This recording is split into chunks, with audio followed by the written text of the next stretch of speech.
everyone. Good evening. India's economic growth is indeed expected to slow down, with projections indicating a slip to 6.4% in the current financial year, down from 8.2% last year.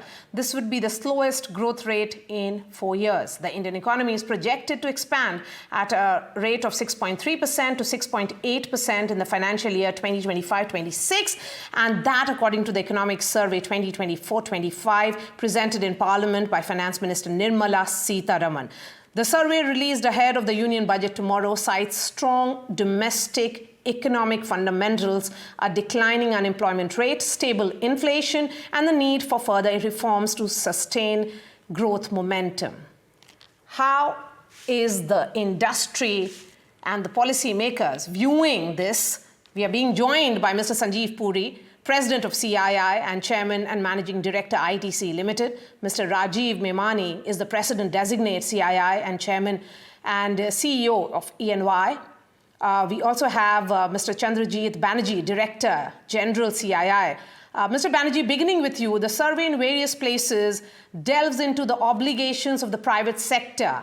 How can the private sector strike the right balance between capital investment and job creation to become a key pillar of nation building and an equal partner in advancing India's growth prospects?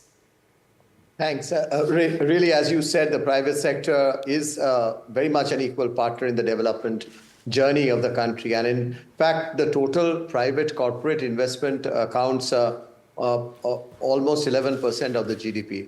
And in our view, for the private sector, the choice between capital investment and job creation is not either or decision, but instead they are absolutely and mutually reinforcing. And if you really look at private sector, private investments, that really sets in the virtuous cycle, which has been talked about, of growth, which fosters job creation. So when the economy is in a virtuous cycle, investment, productivity, growth, job creation, demand, exports, all of them mutually reinforce each other. And that allows really the economy, the intrinsic dynamism and the entrepreneurial spirit to really come and flourish. So first, I think industry would have some big role to play. First of all, technology adoption, technology strategically, using automation and digital tools, that would be critical to raise their efficiency, competitiveness. Second, we should invest more in R&D. That's something for better innovation. The third, I think, is the SME section, which is extremely important. Largest source of our job creation that it's going to be. And large corporates could really work with our SME partners in helping to enhance their competitiveness, their productivity, and so on.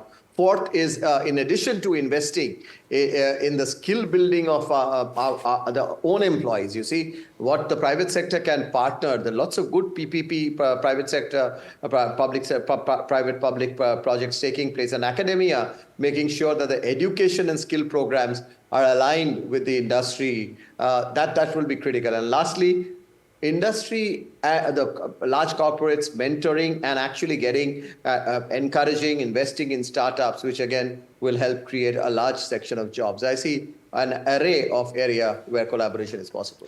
I'm going to talk about particularly the global headwinds in just a bit, but bringing in Mr. Puri. Mr. Puri, maintaining fiscal discipline is crucial for macro economic stability of India.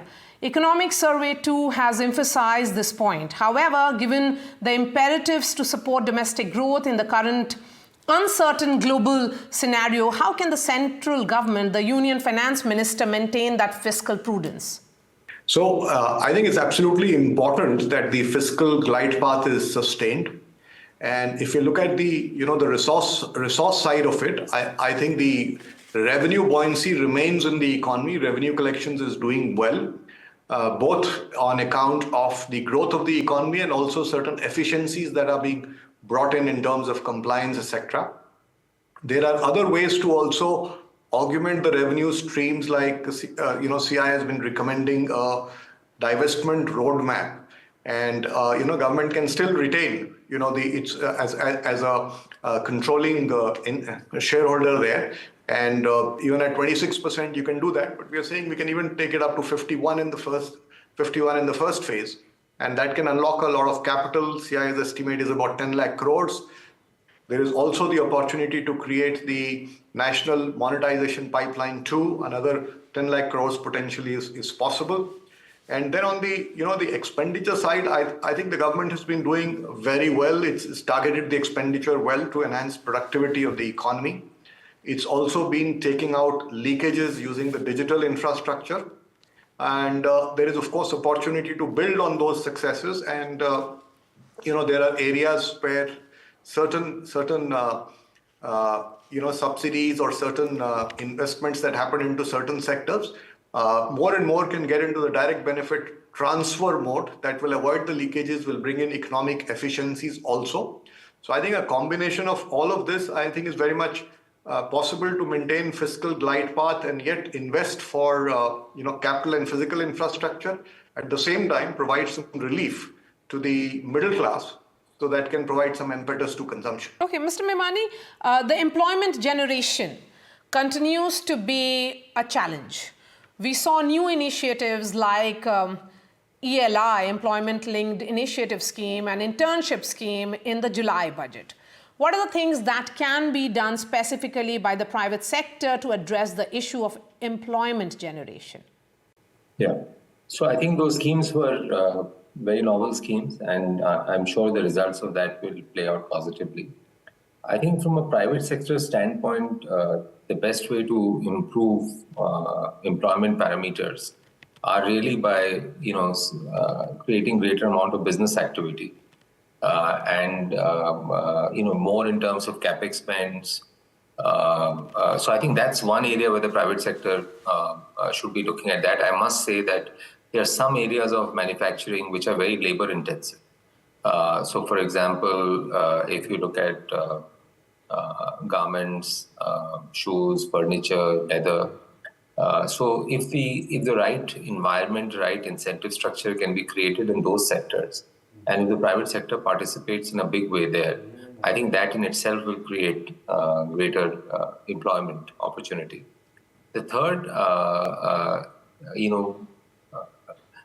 if we talk to a lot of the members of CII, a lot of them would actually say that the needs that they have in some of their sectors, they're looking for people.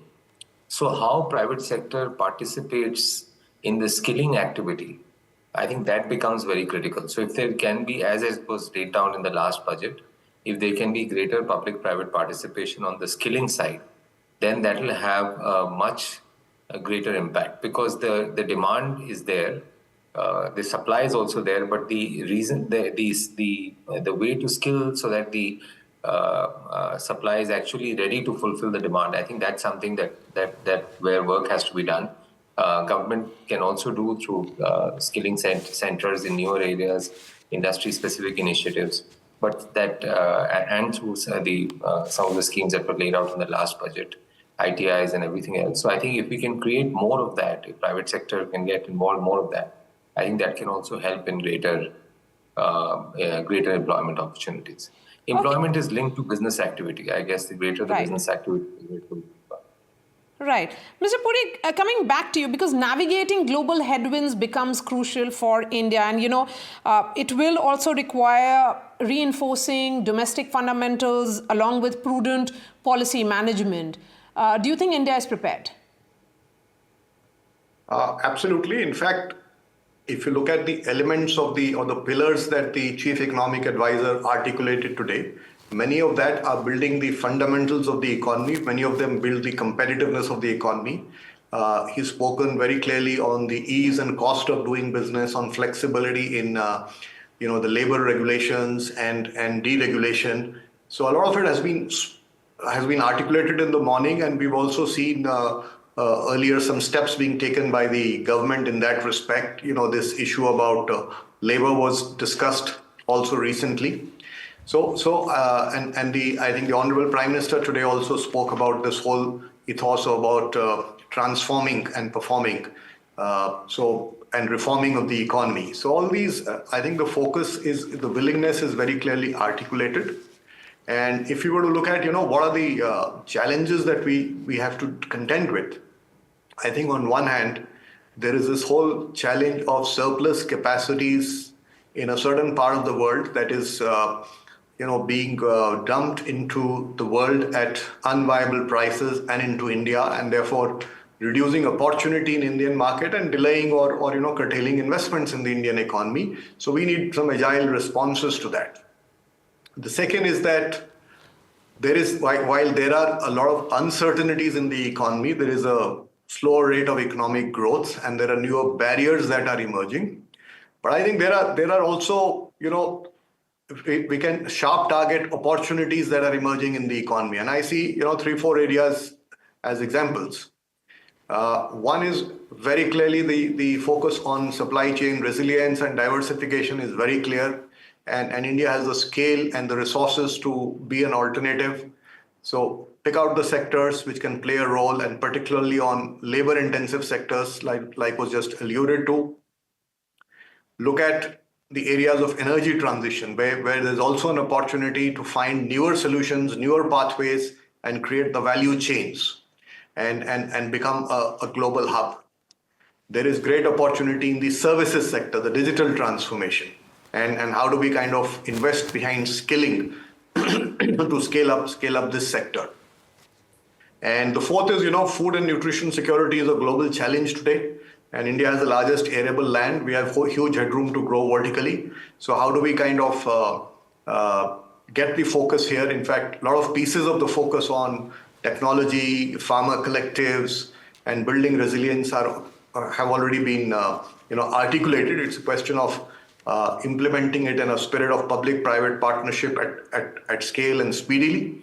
So I think all of these will find and create opportunities for us at the global level, and we will find FDI coming to not only take benefit of the opportunity in the Indian marketplace, but how to use India as a global hub for services and manufacturing. So, one concern has been rupee depreciation. But before that, Mr.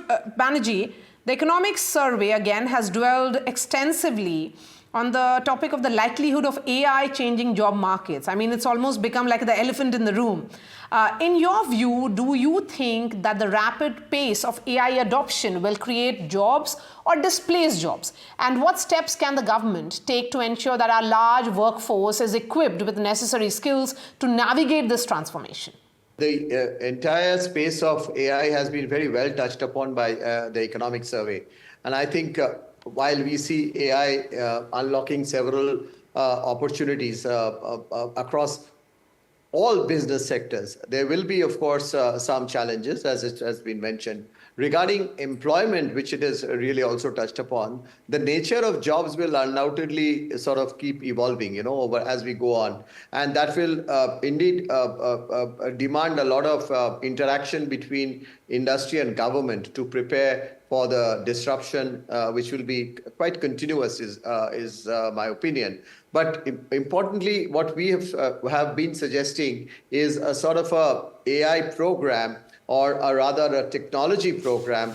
There are many important issues or dimensions of technology today where a very powerful government institution or leadership which cuts across industry and other segments and other stakeholders are pretty much required in interaction, so that we are able to really find the right solutions and right fits and right opportunities. Also, we should invest in education and training programs. Here also, the private sector has a role to play along with the government, focused on AI and digital skills. And that includes, of course, curriculum development in schools and in our universities. The third point is, of course, how we can have private-public partnerships in creating, upskilling and leverage some of the opportunities that come through our tech companies. Tech companies can contribute to it. And lastly, really, we can ensure certain policies that are in place to support workers who might get displaced in the transition. And that, therefore, we create different opportunities for placement services. And therefore, there again, a strong partnership is required with the private sector and the government. Since we are looking at AI, it was only yesterday that we heard from the IT minister speak about a potential framework. And now the economic survey is talking about lack of appropriate governance framework for AI, which may lead to potential abuse or misuse of technology. That's why, Mr. Memani, do you think when it is about this framework, a potential framework which the government is working on, the industry will have a role to play in forming that framework? Yeah, I think there is active dialogue with various stakeholders. I think AI has various stakeholders, and there's active dialogue between various stakeholders to see, how do you harness the positives that AI creates, and at the same time try and see mitigate, some potential harm or damage that AI can create. So I think yesterday's announcement was also is something that the government has been working on for a while, and I think it also got necessitated with the developments in China with the new app DeepSeek that they've rolled out, the new AI model, and I think people were keen to understand what's India's response, and I think it was a very appropriate response and a clear timeline that was given. And I think what's written in the economic survey, as CV rightly mentioned, I think it is one of the, if you have to pick up the top 2 or 3 topics, that is engaging the minds of business. And also, I would say that's engaging the mind of government and the impact of that on jobs, on citizen engagement, on news, on everything else. Is AI, and I think therefore it's something that in any document which has public interest, there would be a meaningful chapter or a meaningful insights that will come through on AI. So what really is the future of the Indian rupee, Mr. Puri? Because rupee depreciation, as the economic survey says, in 2024 was mainly due to strong US dollar amidst geopolitical tensions and uncertainty around US elections. Now there is a new administration in US, but as far as the depreciation or fall of the Indian rupee is concerned, it continues. Okay, before I answer this, I just want to make a brief comment on the question that you asked on AI. Please go ahead. What I want to say is that in most industrial revolutions, we've seen that initial periods have been painful, but post the industrial revolution, it has created more economic activity. Now, taking the lessons, if we can actually look at not AI in isolation, but look at all the transformations that are happening in the economy, even the energy transition, the EV transition, all of these itself are going to create a lot of change in the future of jobs. And it's a question of how does the whole of the economy creates enough jobs to absorb them. I think that's the way we should be looking at it, rather than just focusing merely on AI, which is one part of the problem, and a big one, of course. Okay. Now, as far as the rupee is concerned, let me say that we are aware that as far as real effective exchange rate of the rupee is concerned, we are overvalued. And that does impact export competitiveness. So some level of, depreciation, I think is fine. And of course, the contra viewpoint here would be that would it be inflationary? Yes, it will over a period of time. 5% fall. There is a economic model that has been reported that 5% fall will impact inflation by 0.3% over a few quarters, right? But we are managing inflation quite well. And our problem of inflation today is more to do with food inflation, which is a supply side issue. It's not an issue relating to the monetary policy or the exchange rates. So I would really think that some level of depreciation is fine, and we should let it happen and let it get the right balance in the economy. Okay, your thoughts here, Mr. Banerjee, with regards to the Indian rupee. So I would think that, I'd really like to echo what Sanjiv said, and add on to say that, let it be like where there has to be some amount of there would be some amount of depreciation, and that really wouldn't affect and inflation where we look at it, which will come out of it.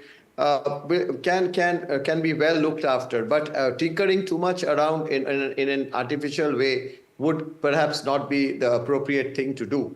And yes, it is the reason for this has been more of a strongish currency in terms of a dollar strengthening. But we should let the natural sort of forces play and keep a watch critically, keep a strong vigil and watch rather than making any artificial sort of intervention. Let's start wrapping up this conversation, and I'm going to begin with you, Mr. Memani.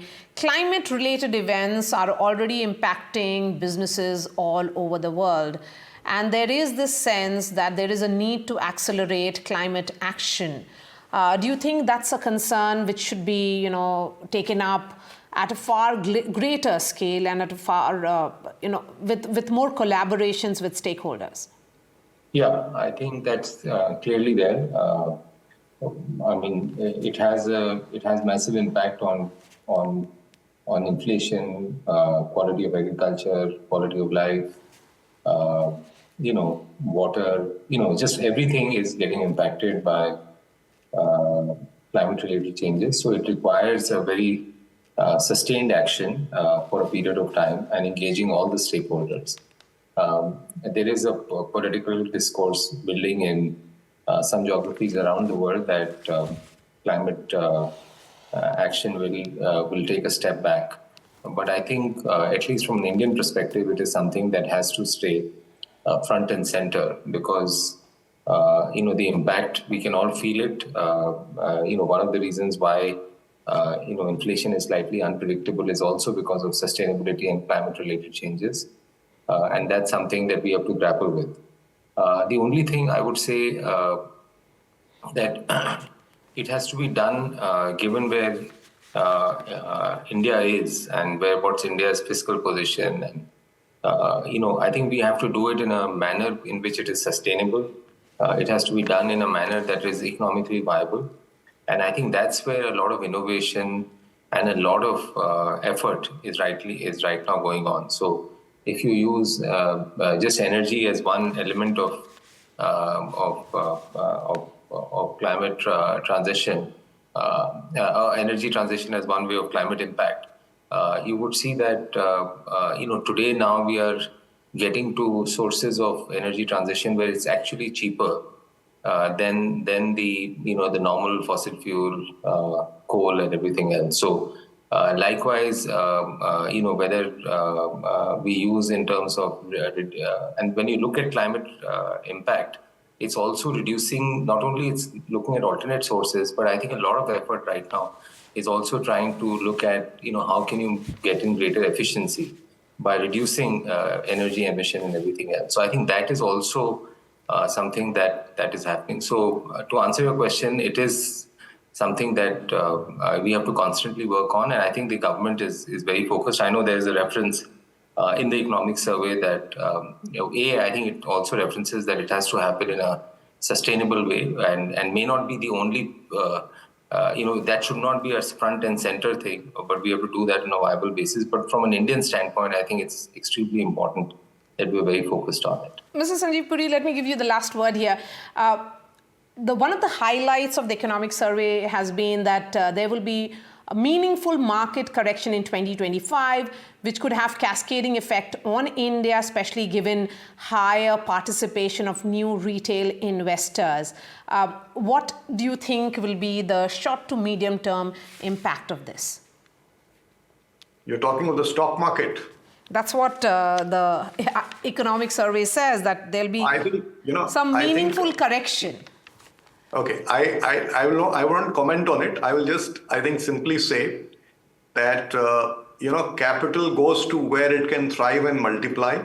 And it will thrive and multiply where value is created, where competitiveness is enhanced. So these are the factors that are more enduring. There are, of course, transitory factors that do happen. And I just don't want to get into that at this moment. All right, Mr. Sanjiv Puri, Mr. Memani and Mr. Chandrajit, Banerjee, we hope to connect with you tomorrow. Thank you so much for joining us and sharing your thoughts here on NDTV. Thank you.